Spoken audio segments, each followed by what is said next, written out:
Day 1. Ad hominem. Dear Mr. Santa, are you real? It had started harmlessly enough. Mrs. Ward, their class teacher, officially kicked off the Christmas season by dedicating the last 20 minutes before lunch to the question, "What is your favorite part of Advent and Christmas?" The children enthusiastically launched into happy and animated discussions, recounting their favorite foods, describing the typical decorations at their house, and of course eagerly anticipating the presents that Santa was hopefully going to bring. When the bell rung to herald lunch break, the cheerful conversations continued in the smaller groups at the cafeteria tables.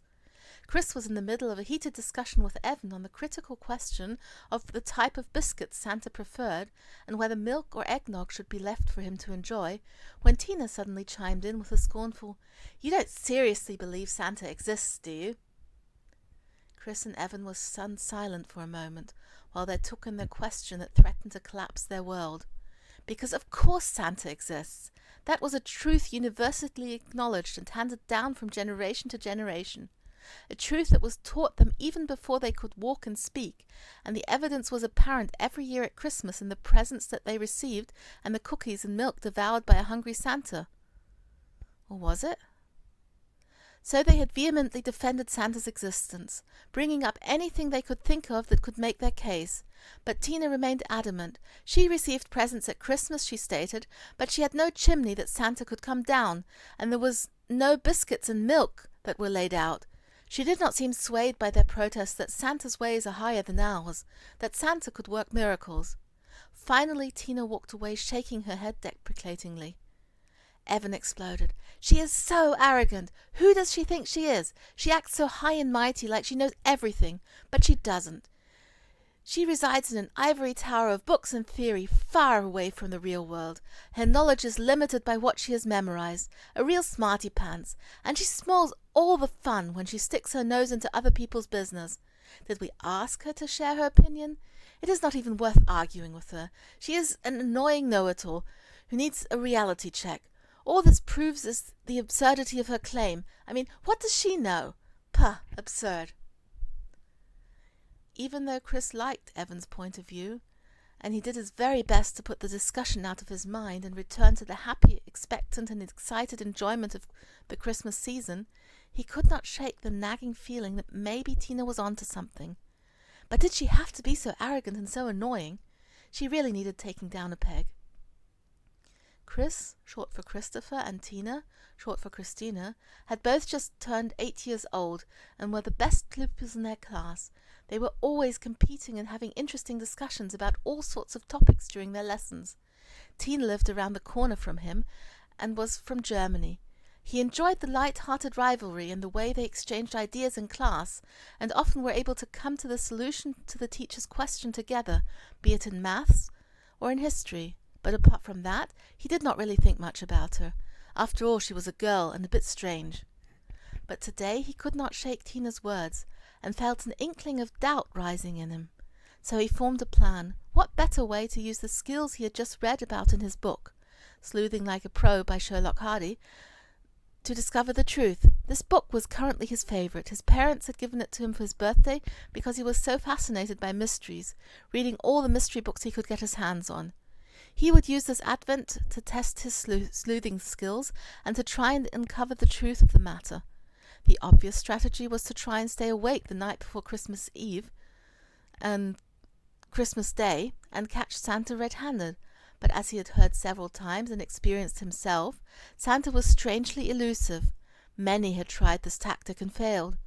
In the light of this, he did not think it was the best plan to put all his eggs in one basket. Better to search for clues and hints during the upcoming Advent season. And the best part, it would not even seem suspicious, as everyone would be talking about Christmassy things. One of the learnings out of his sleuthing book was that a lot of evidence was gathered by interviewing people and by finding the truth by analyzing their replies. That seemed simple enough, so that would likely be his main approach.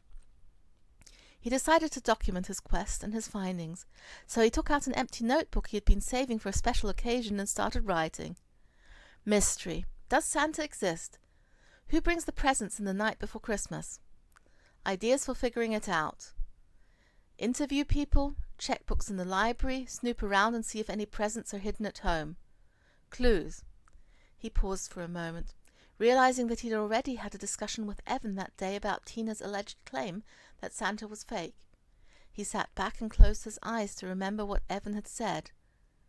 Tina was arrogant, someone whose knowledge is limited by what she had memorized, a smarty-pants and annoying know-it-all, someone who spoiled the fun, a busybody nosing into people's affairs.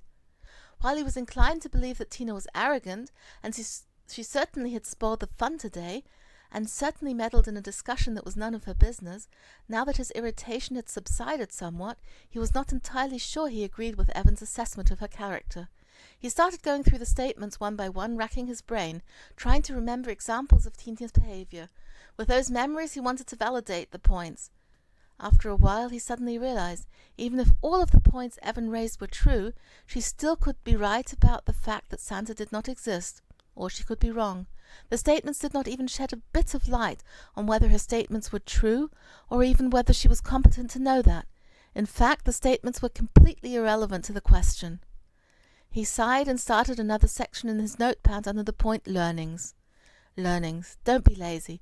Always make sure to check if an argument actually refers to the question. Ask the question, what are the facts stated in the argument? Do these actually prove or disprove the statement, or are they irrelevant to it? Argumentum ad hominem, Latin for to the person.